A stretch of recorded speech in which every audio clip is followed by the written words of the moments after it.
نحمده ونستعينه ونستغفره ونعوذ بالله من شرور أنفسنا ومن سيئات أعمالنا من يهده الله فلا مضل له ومن يضلل فلا هادي له أشهد أن لا إله إلا الله وحده لا شريك له وأشهد أن محمدا عبده ورسوله يا أيها الذين آمنوا اتقوا الله حق تقاته ولا تموتن إلا وأنتم مسلمون أما بعد Ikhwatal kiram rahimani wa rahimakumullah.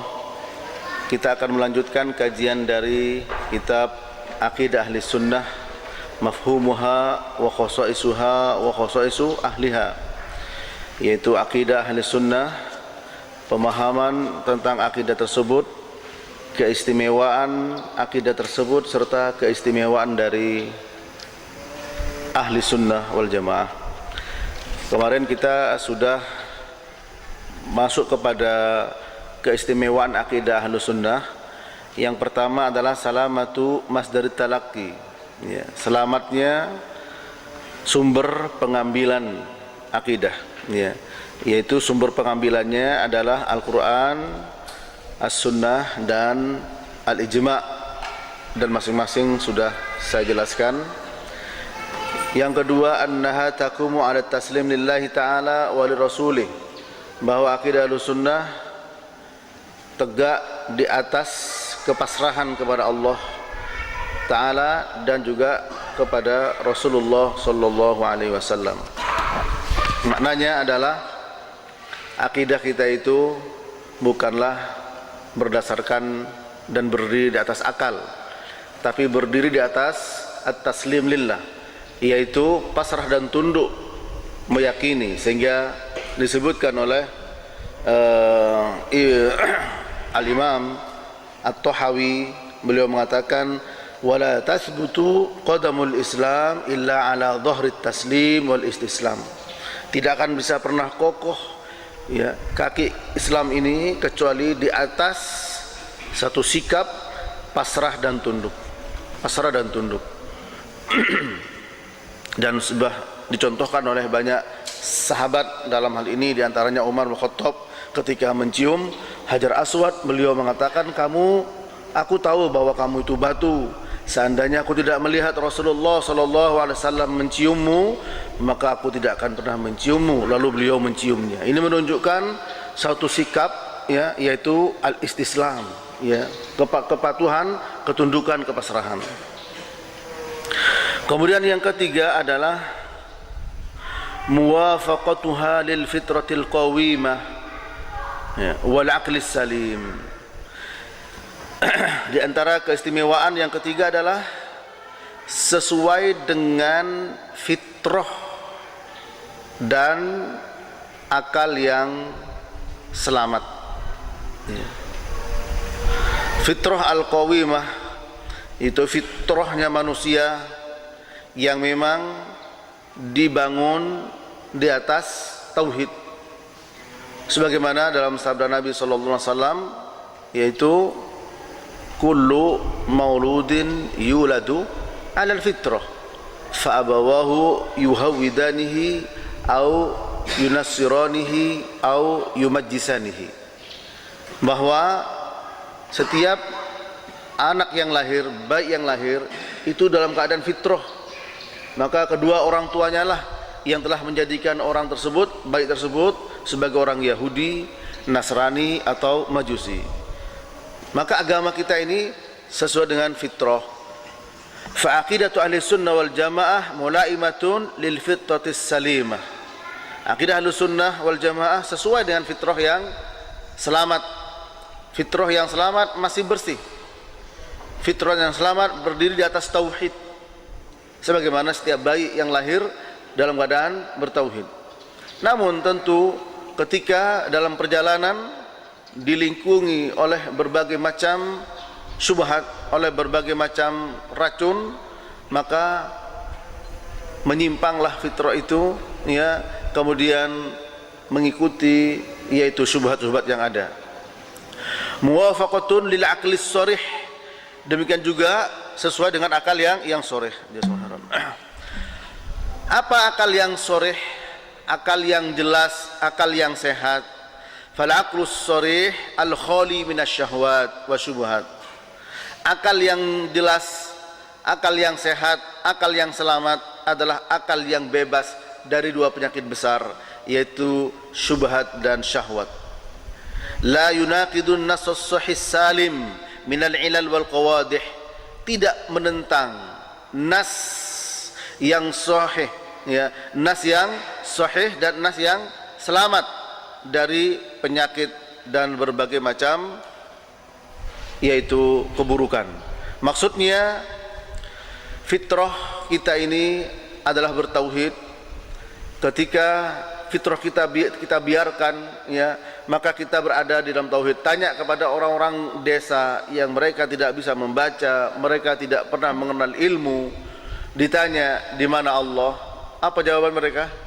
Di atas, ya. Makanya orang-orang kampung, orang-orang desa mengatakan dengan bahasa Jawa mereka biasanya orang ojo khawatir, ya, sing dhuwur ra turu.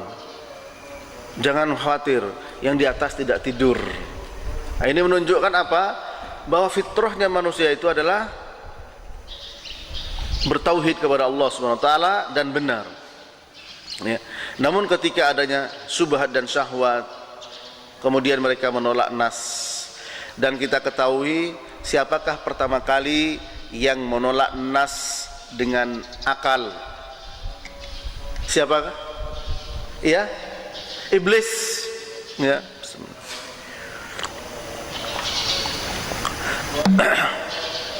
Ketika Allah Ta'ala bertanya,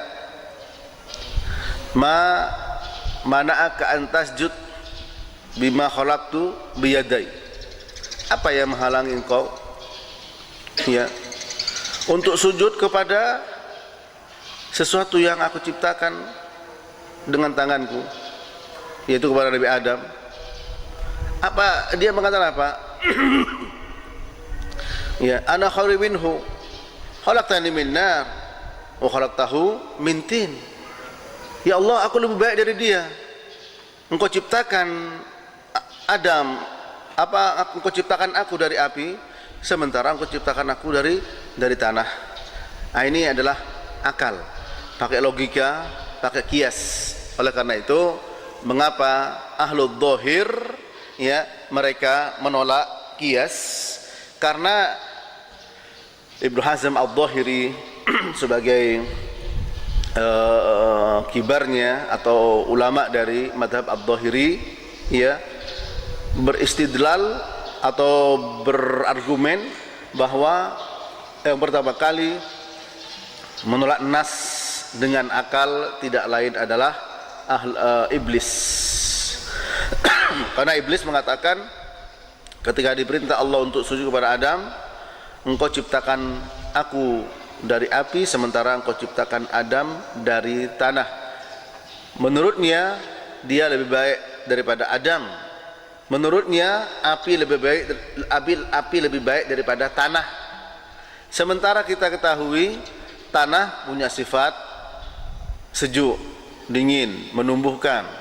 Api punya sifat membakar. Sehingga oleh Ibnu Katsir disebutkan dalam tafsirnya, iblis ini berkhianat, ya, bahkan berkhianat pada dirinya. Coba, berkhianat pada dirinya juga keterlaluan. Biasanya kalau berkhianat pada orang lain, dia berkhianat kepada dirinya. Kenapa mengkhianati dirinya? Karena dia, ya, tidak mengingkari unsur penciptaannya. Allah ciptakan dia dari api, dia katakan lebih baik daripada tanah. Padahal hakikatnya kata Ibnu Katsir, tanah lebih baik daripada api, karena tanah bisa menumbuhkan sementara api membakar. Api panas, tanah, ya, yaitu dingin, sejuk dan menumbuhkan. Nah, inilah para jemaah ikhwan, bahwa pertama kali yang menggunakan akal untuk menentang nas adalah iblis. Sementara kias itu boleh, ya, para ulama menjadikan sumber hukum itu ada 4. Pertama Al-Quran, yang kedua As-Sunnah, yang ketiga Al-Ijma', yang keempat Al-Qiyas. Tapi kias yang benar, ya, bukan kias yang menentang nas. Kias itu apa? Kias itu mengukur. Misalkan kita mau bikin baju, ya, diukurlah ya badan kita dengan penggaris, ya, maka kita sedang melakukan kias, yaitu al-qadr, ya. Nah, kias inilah yang terkadang kebablasan, ya, ada yang melampaui batas dalam menolaknya, ada yang melampaui batas dalam menggunakannya. Maka kias yang benar syaratnya adalah la yusodim alla yusodimah an-nas, tidak menentang nas. Nas itu maknanya baik Al-Quran maupun As-Sunnah, itu kias. Dan kias itu maknanya yaitu apa? Mengambil, memberikan hukum pada sesuatu yang belum ada hukumnya dalam Al-Quran dan As-Sunnah, ya, dengan melihat hukum yang sudah ada, ya, kemudian diambil kesamaannya, kesamaan dalam illah, kemudian diberikan hukum yang sama. Sehingga rukun kias ada 4. Yang pertama al-aslu, yang kedua al-far'u, yang ketiga al-illah, yang keempat al-hukmu. Al-aslu maksudnya pokoknya, inilah yang ada hukumnya dalam Quran. Seperti masalah riba, dalam hadis yang ada hukum riba korma, gandum, garam, ya, emas, perak. Kemudian selain gandum yaitu sagu. Nah, maka di sini beras tidak ada. Nah, yang keenam ini disebut dengan al-aslu, ya, kita ambil misalkan gandum, kemudian beras ini sebagai cabang far'u. Nah, kita mengambil hukumnya untuk beras, ya. Kemudian dilihat ada kesamaan illah. Kesamaan illatnya apa? Yaitu at-ta'am, yaitu makanan pokok, atau al-iddikhar, disimpan tidak rusak dalam waktu yang lama, atau yaitu yukal, ya, yaitu ditakar, atau yuzan, al-wazn, atau ditimbang. Itu sebagai illah. Oh, berarti beras punya hukum yang sama dengan gandum, yaitu riba. Itu namanya kias, ya. Oleh karena itu dalam akidah, ya, kias tidak disebut. Kias tidak disebut. Ya, kias tidak disebut. Sebab kalau disebut berbahaya, diambil sebagai sumber akidah. Meskipun saya katakan tadi para ulama, ya, menjadikan sumber hukum 4: Al-Quran, As-Sunnah, Al-Ijma', Al-Qiyas. Tapi dalam masalah akidah kemarin kita sebut cuma apa?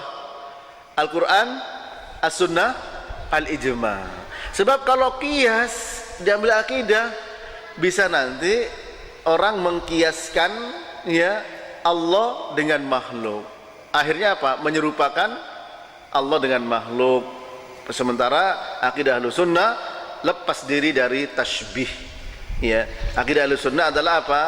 Mereka menetapkan asbatu, ya, isman, ya, li asma'illah wa sifatan min sifatillah kama asbatallah ala nafsih fi kitabih wa kama asbata rasuluhu sallallahu alaihi wasallam fi sunnatihi sahihah, ya, bidun tahrif wala takyif wala tashbih wala ta'til.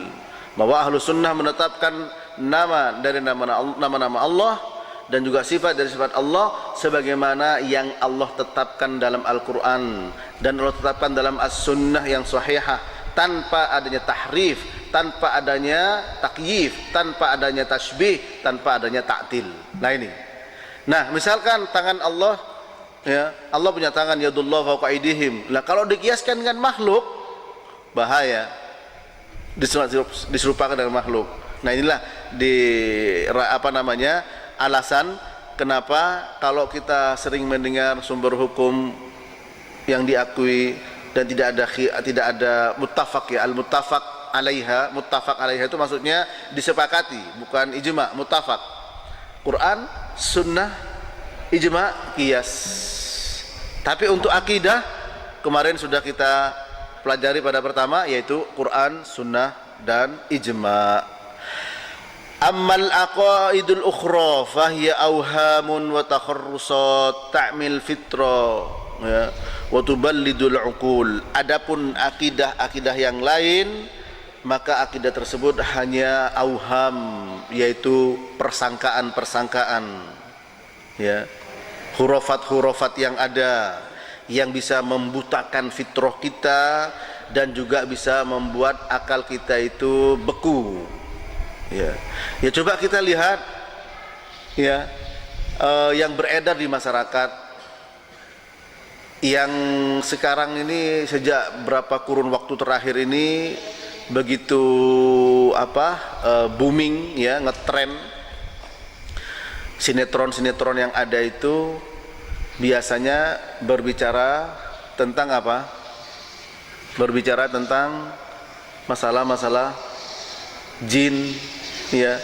Kemudian anak-anak kecil yang menonton. Saya sampai sama guru-guru di sini saya tanya. Sekarang saya tanya pada ibu guru sini, SD Islam, ya, apakah anak-anak masih bicara tentang sundel bolong, kuntilanak, pocong?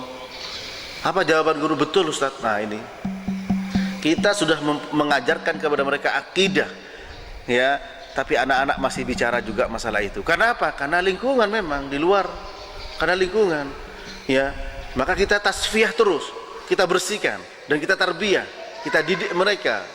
Maksudnya apa? Ini akan menjadi suatu akidah, keyakinan bagi mereka yang tertanam sejak kecil, qila wa qol, dan itu tergantung kultur yang ada, yang berkembang, ya.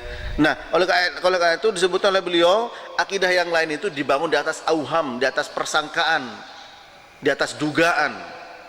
Qila wa qala, konon, kalau kita konon koma bla bla bla terus akhirnya menjadi suatu keyakinan. Berbeda dengan akidah ahli sunnah, ya. Terkadang juga berangkat dari akal, berangkat dari mimpi dan seterusnya, ya. Walihada law qaddara anna insanan tajarrada min kulli aqidatin wa sara qalbuhu khalian min kulli haqqin wa batil thumma nadhara fil aqaidi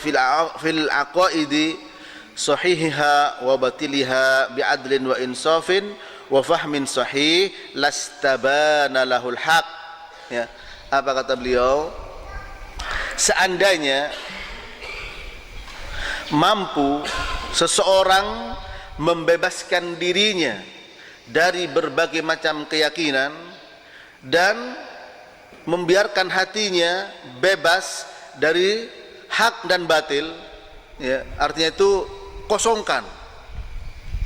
Seseorang itu bisa membebas dan mengosongkan dirinya, ya. Kemudian dia melihat kepada akidah yang sahih dan yang batil dengan adil dan insaf, dengan pemahaman yang benar, lastabana lahul haq, maka kebenaran akan tampak bagi dia, ya. Wala adraka anna al-musawwi bainal aqidah sahihah wa ghairiha minal aqaidil ukhra kal musawwi bainal laili wan nahar, dan dia akan tahu, bisa membedakan antara akidah yang sahihah dengan akidah yang lainnya, sebagaimana dia akan bisa membedakan antara malam dan siang. Ini para jemaah, ya. Karena apa? Sesuai dengan akal, sesuai dengan fitrah. Sebagaimana yang sering kita dengar, kalau orang di pegunungan yang belum pernah tersentuh oleh apa saja, ditanya di mana Allah, pasti jawabnya di atas, ya. Demi yang di atas. Bahkan orang ateis yang di Cina itu, ya, sedengar dari orang, ya, yang terpercaya, kalau dia udah kebingungan, dia tidak sengaja mengatakan yang di atas. Ya, mengatakan yang di atas, ya, itu. Padahal mereka ateis, tidak percaya kepada Allah, kepada Tuhan, ya, tapi mengatakan di atas. Ini yang ketiga. Yang keempat, ittisalu sanadiha bir Rasul sallallahu alaihi wasallam wat tabi'in wa aimatid din qawlan wa amalan. Yang keempat, sanadnya bersambung atau bersambungnya sanad sampai kepada Rasul sallallahu alaihi wasallam, para tabi'in dan juga para ulama a'imatuddin, pemimpin agama, baik ucapan maupun perbuatan, wa'tiqadan maupun keyakinan. Nah ini laulal, kata Muhammad bin Sirin, laulal isnad ya laqala man qala ma maqala, laqala man qala maqala. Seandainya tidak ada sanad ya, maka apa? Maka akan berbicara siapa yang berbicara dan apa yang akan dibicarakan. Ketika di zaman fitnah, maka mereka mengatakan ya sammu rijalakum, sebutkan rijal-rijal kalian siapa, bagaimana sanadnya ya, sampai kepada tabi'in, kepada sahabat, kepada nabi. Sampai kepada tabi'in saja, sahabat tidak disebut sahabat udul ya, sahabat itu semuanya udul ya. Oleh karena itu hadis yang sahih terpenuhi beberapa syarat, yaitu mattasala sanaduhu binaqlil adlil dhabit ila muntaha wa salima minasyudud wal illah al qadihah ya. Hadis yang sahih itu apa? Mattasala sanaduhu, yang bersambung sanadnya, binaqlil adlil dhabit ya, dengan dinukil oleh orang yang adil dan dhabit ila muntahah sampai akhir, dan wasalima minasyudud wal illah al qadihah, dan selamat dari syad serta illat, cacat yang tercela ya. Sanadnya bersambung dari Imam Bukhari kepada gurunya sampai kepada tabi'in, sampai kepada sahabat, sampai kepada Rasulullah sallallahu alaihi wasallam. Kalau berhenti di sahabat namanya mauquf, kalau sampai kepada Rasul namanya marfu', ya. Wa hadhil khasisah min khasais ahli sunnah, dan ini merupakan keistimewaan ahli sunnah. Oleh karena itu ahli sunnah disebut sebagai ahlul hadis. Ahlul hadis ya. Sehingga mereka dimanapun mereka berada ya, dan kapanpun mereka berada, selalu ada titik temu ahlul hadis itu.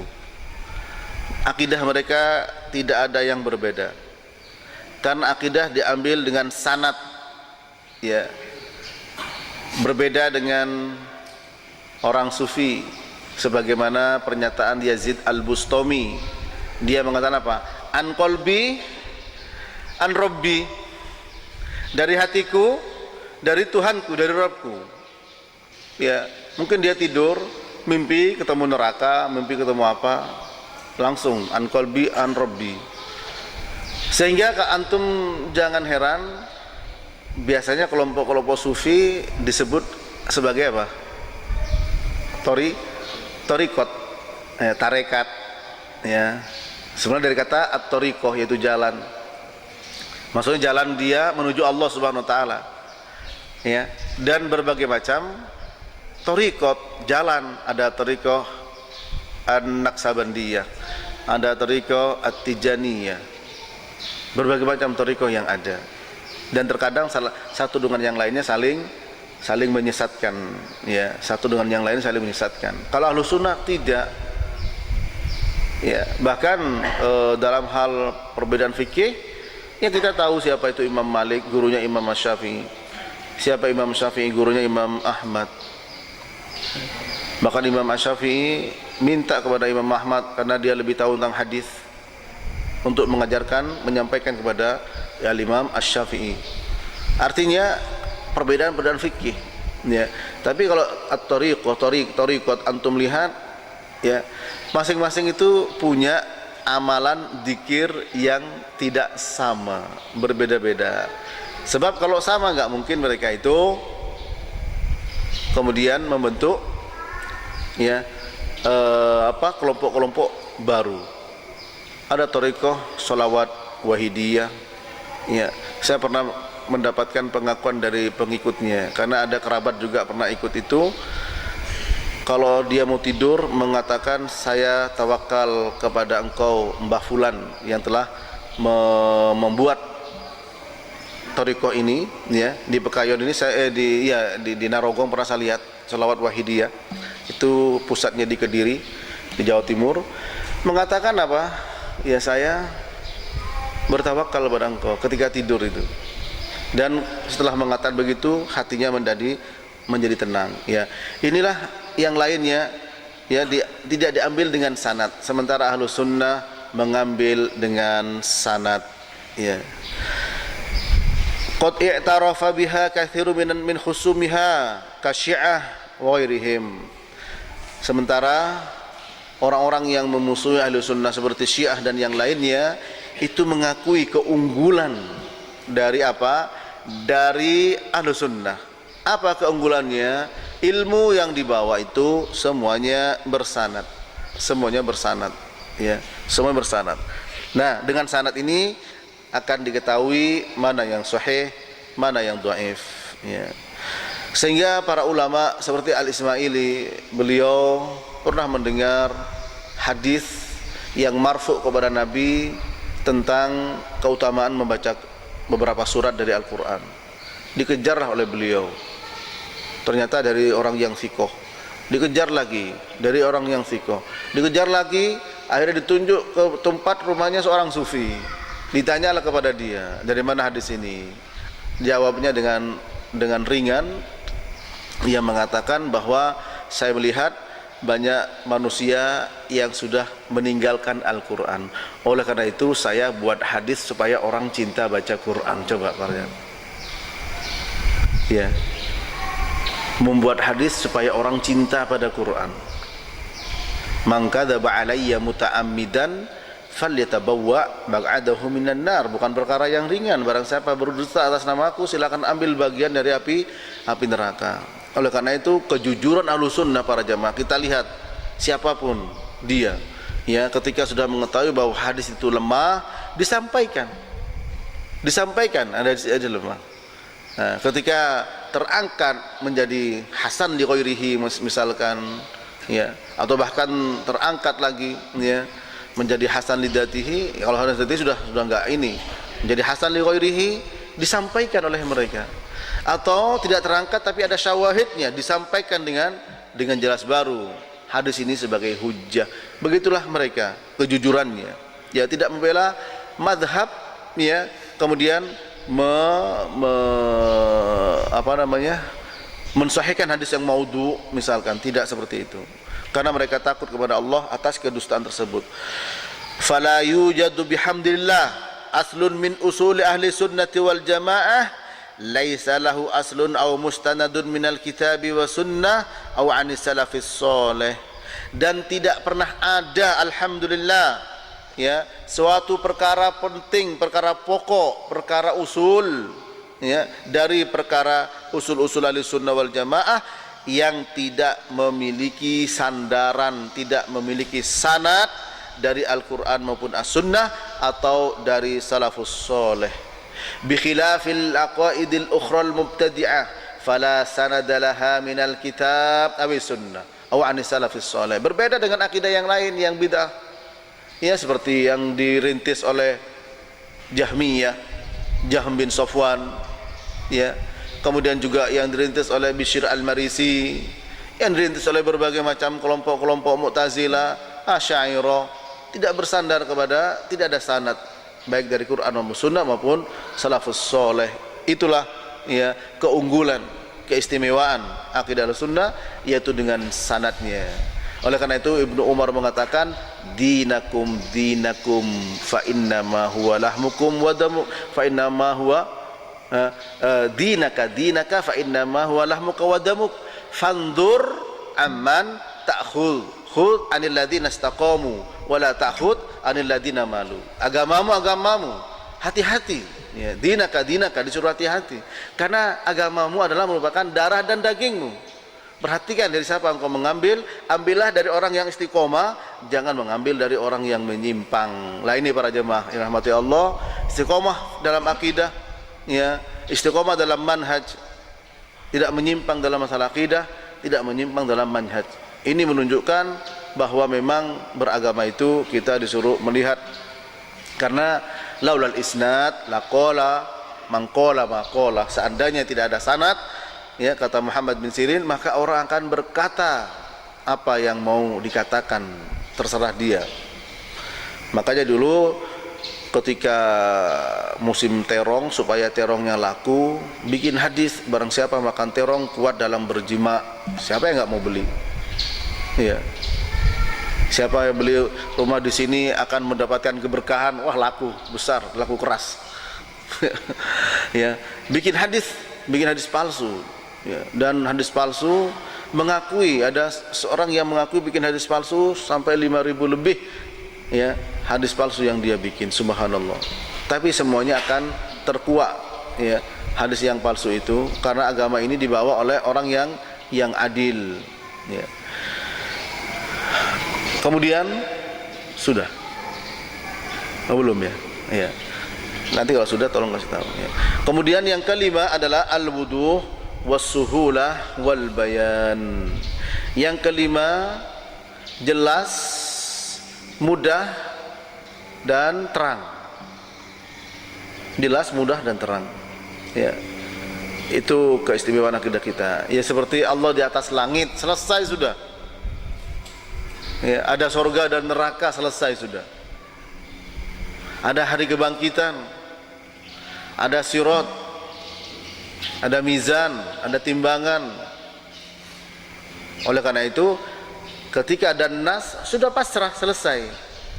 Fala wa rabbika la yu'minuna hatta yuhaqqimuka fima syajara bainahum thumma la yajidu fi anfusihim harajan mimma qadaita wa yusallimu taslima.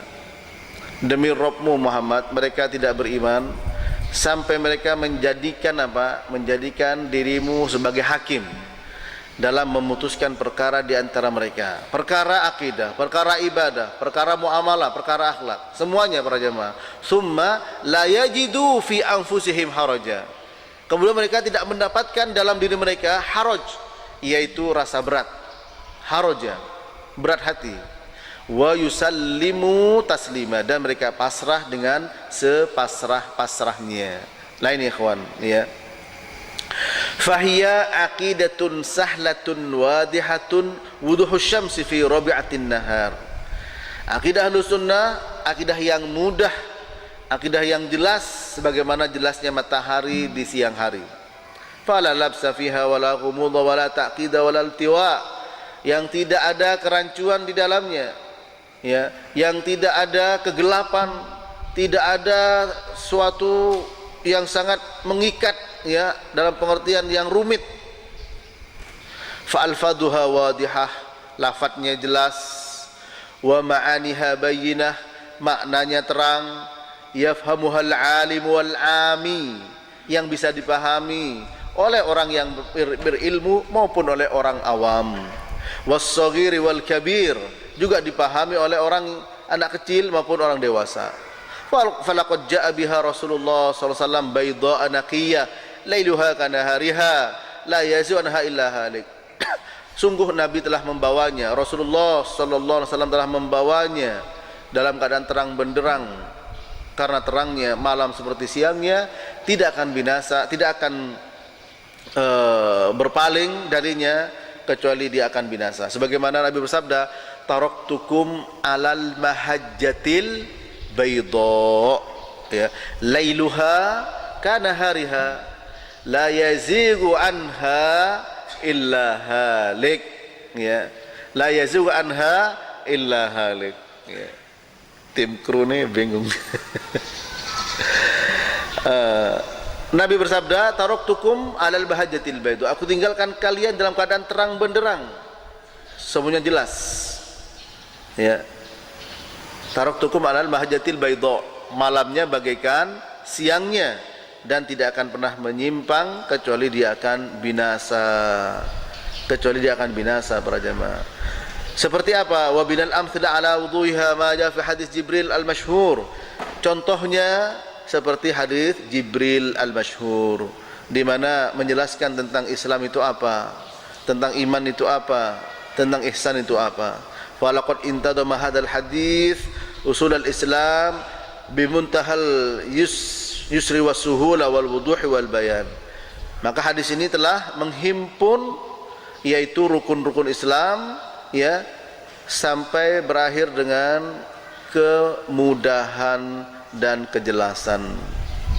Ya, coba dalam hal apa kita sulit? Kalau antum barangkali pernah belajar filsafat, orang mengatakan belajar filsafat sulit atau mudah? Ribet.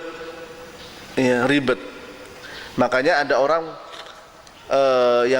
yang mengatakan juga, kenapa dia kok sinting, kenapa dia kok mumet pikirannya, karena dia belajar ilmu. Coba antum taklim tambah gendeng, ngapain kita taklim? Tapi pada sebagian orang, semakin dia belajar ilmu, kenapa dia nggak kuat? Ya sekarang ilmu apa nih pelajari? Ternyata ilmu sihir, ilmu tasawuf, ilmu sihir yang bisa hilang, tapi ternyata nggak bisa balik. Bagaimana? Nggak gendeng. Nah, ini ikhwan para jemaah. Nah, tapi semakin kita belajar ilmu ini, ilmu agama ini, ya, dengan manhaj yang benar, maka semakin membawa ketenangan dan menambah rasa takutnya kita kepada Allah Subhanahu wa taala. Ya. Wa amsalu dzalika minal adillah katsirah. Contoh ini sangat banyak sekali. Nabi bersabda, ad-dinun nasihah, agama itu nasihat. Ya, agama itu nasihat. Begitulah para jemaah. Insyaallah kita akan lanjutkan ya kajian ini pada kesempatan berikutnya dan kita beralih pada episode selanjutnya.